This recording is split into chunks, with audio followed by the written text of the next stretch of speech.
Hey YouTube. So I was talking to this teacher, and as we all know, the educational system is broken, and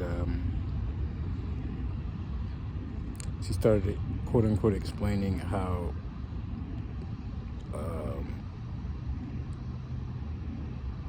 behavior is interpreted in the brain, for lack of a better explanation. And she referred to herself as a behaviorist, and I had a lot of problems with what she was saying. And I don't think she fully understood the theory she was expounding. She kept just saying mirror neurons. If you see a person eat a banana, then in your brain the mirror neurons reflect that behavior, whatever that's supposed to mean. So you start eating a banana in your head. There's so many problems with this theory. It's the same problem as Lamarck in genetics. Same problem as inductivism in science. Where does the knowledge come from? All you have to do is ask how. How does that process work? I see a banana being eaten, and then in my mind, she just kept saying it's reflected. Also, whenever people appeal to complicated brain circuitry or use big words, jargon, to try and explain something, if they can't explain it in simple, common English, Feynman says, if you can't explain it to a 10-year-old, you don't really understand it. And I'd be like, how does that happen? She'd be like, mirror neurons. Like, it's a part of your brain, mirror neurons. Yeah, but how? You know what I'm saying? There's no explanation there. That itself is a critique of a theory. Like, if you just say God did it, how? There's no explanation. You're foregoing an explanation. The appeal to God or the appeal to mirror neurons is the appeal to no explanation. So, hold on. People are walking. Just like think about ideas from so many different perspectives. We're back. Yeah, people can't explain what they're saying in normal language. They can't explain it to a 10-year-old. Also, if you don't get it when they're trying to explain it and they put that on you, no, it's probably that. If it's your idea and you can't explain it, I don't think you really understand your own idea. That is the test of whether or not you understand an idea. Can you explain it to someone who doesn't get it? Another person. Hello. Is it a lab? Sorry about you. Yeah. She's not usually so friendly. She likes you. Really? Come on. Hey.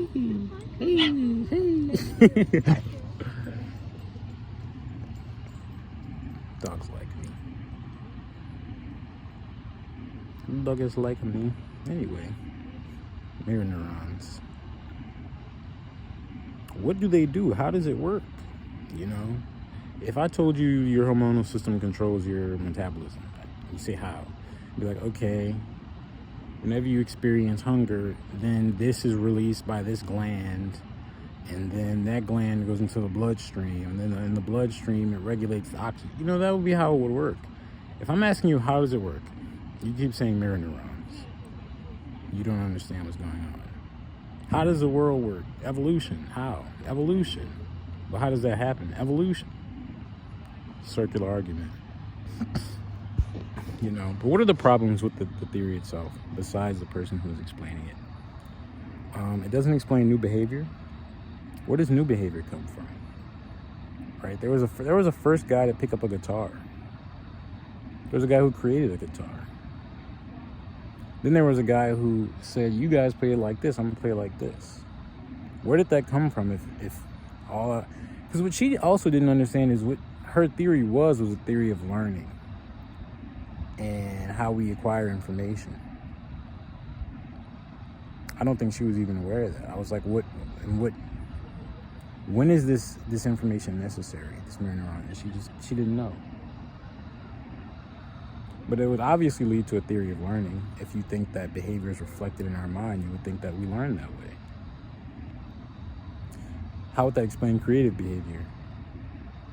How would that explain complex, abstract behavior, where understanding precedes the behavior itself, right? You have to understand theories about math and arithmetic in order to create complex equations to describe the world, right?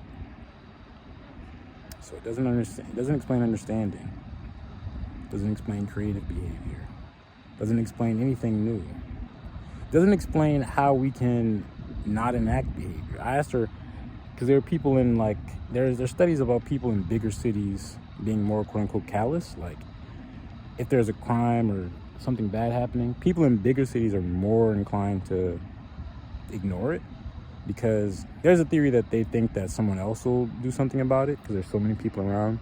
So then no one does anything about it. And so people have died in front of mass crowds of people and no one did anything. So I was like, in that situation, why didn't the mirror neurons make you help them? She was like, well, it still was in your brain, but you just chose to ignore it. And you still feel the pain. That's your emotion. Your mirror neurons create the emotion in you. I was like, okay. So if it doesn't cause behavior, because we can choose not to enact behaviors based on receiving the transmission of the mirror neurons, then what is the role? Why does it matter? Occam's razor. If it doesn't serve a demonstrable purpose, then why do we need this to explain anything? She was just like, that's how your emotions work. That's how it goes. But the main problem is, if you break it down piecemeal, you're taking so much background knowledge for granted, right? You're assuming there's a mechanism for problems to be converted one-to-one into solutions. How do I know, for example, if I see you eat a banana, you say it's mirrored in my mind. How do I know, in my brain, quote unquote, not my mind, my brain, the hardware, not the software. How does my brain know what a banana is? How do I know it's not a piece of trash? How do I know it's food, basically? It's a banana, fruit, food, a thing that I should eat in order to nourish myself. How do I know that it's a person eating it and not some other type of monkey? Therefore, the inference is, if it was a person, okay, I could do what they're doing. If it's a monkey, okay, I shouldn't do that because they have a different physiology than me. How do I know that they're even eating the banana? How do I know that the process is that what they're attempting to do, the meaning of the behavior, is to nourish themselves? What if they were just smelling it really closely, right? How do I know it's a person? How do I know it's a banana? How do I know they're eating? All those meanings are being taken for granted in behaviorism. You're just assuming that minds and brains understand things a priori, and they don't, right? If a dude walked up to me and started going, till I collapse and split his rep, how do I know he's not having an aneurysm? How do I know he's not crazy and I should get away from him? How do I know that he's not trying to challenge me to a Pokemon battle, right? I know he's rapping because I already have a theory of, he's expressing himself creatively. He's inspired by Eminem. This is art he's doing, right? But we don't see any of that happening. What we do see is the behavior. So it's easy, it's easy to focus on, they call it stimulus and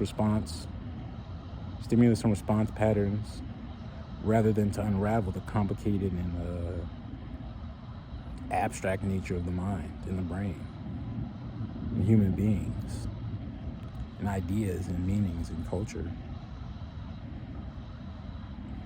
It takes more than just a theory. You'd have to understand a lot to understand that, to truly see the implications. You have to understand a lot. I always say, knowing something isn't knowing why you're right, it's knowing why your opponents are wrong, or knowing why the wrong things are wrong. Maybe knowing isn't knowing when you're right, it's knowing when you're wrong, or when other people are wrong. Yeah. Knowing isn't knowing when something is right, it's knowing when something's wrong. So I feel like she knew It was an interesting conversation. Myth of the framework. There are people who think, that's Popper's essay, Karl Popper. People who think you need to agree to have a conversation, whereas Karl Popper, the philosopher, Karl Popper says we learn more from people who disagree with us because we have a chance to create new critiques and new arguments, see a different perspective. So, and arguing for something always strengthens your arguments, or it strengthens how deeply you understand it. So I definitely thought about critical rationalism more after that. Talking to a behaviorist. But say don't fool yourself in life, man. We're the easiest people to fool. Ourselves. It's an interesting conversation. Speak to people who think differently than you. You learn a lot.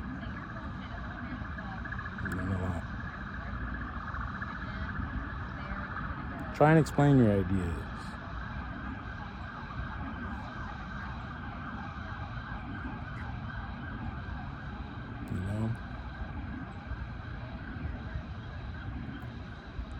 One thing too you learn in life is that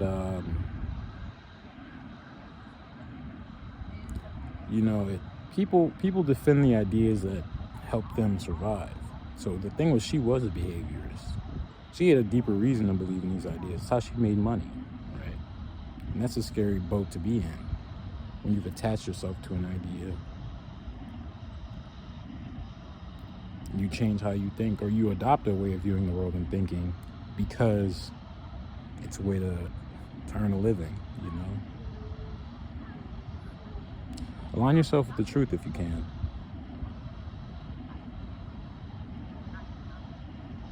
Align yourself with the truth.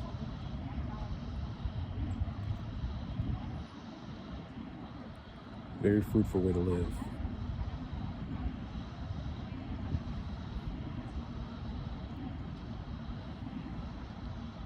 See, our brains aren't just copying behavior, guys. We experience behavior.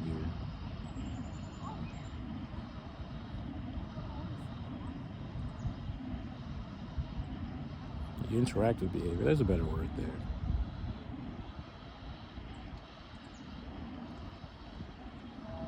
But there's the behavior, and then what our mind is doing is trying to figure out the meaning of the behavior. Also, humans don't copy behavior, right? Once we understand a behavior, if we agree with it, we may enact similar behaviors, right? If a person's dancing and you're like, this is a good time to dance, you might start dancing. That doesn't mean you're copying them dancing. What it means is you agree with their decision in that moment, right? And that's what it means to act like a person. You accept and agree with their explanation for what they're doing. It all happens really fast. But yeah, we see the behavior and we parse what the meaning is. Now, what's interesting about behaviorism is that apes do learn. This is what aping is. Apings do look at behavior and then know what's going on just by behavior. Built-in understanding. But our understanding isn't built in. We experience behavior, then parse them for meaning.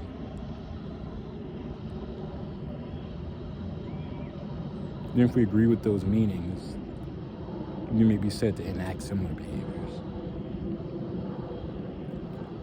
That's what happens when humans copy. Parroting, aping, parrots copy things. They already have a built-in mechanism for mimicking. Humans aren't mimicking. And this is what the behaviorist believes, in essence. Humans are just mimicking their environment. This isn't true. If we enact the behavior, it's because we have a theory. We believe that it'll lead to a certain outcome, right? We have expectations in the behaviors that we enact in a way that parrots and apes do not. Also, importantly, on creativity, we can choose those, and we can create new expectations. And we can choose to stop having certain expectations. Same way we can discard a theory. Check out the beginning of Infinity for more on this. Section on creativity. It's fascinating. But yeah, behaviorism is an old paradigm. It doesn't work. Education. There's a lot of bad ideas in education.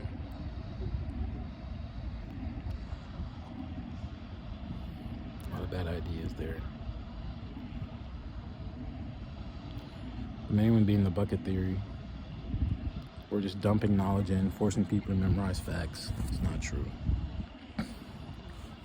What we're doing as humans, we develop interests and pursue those interests. That makes us better. It's when we're having fun, it's when we're learning.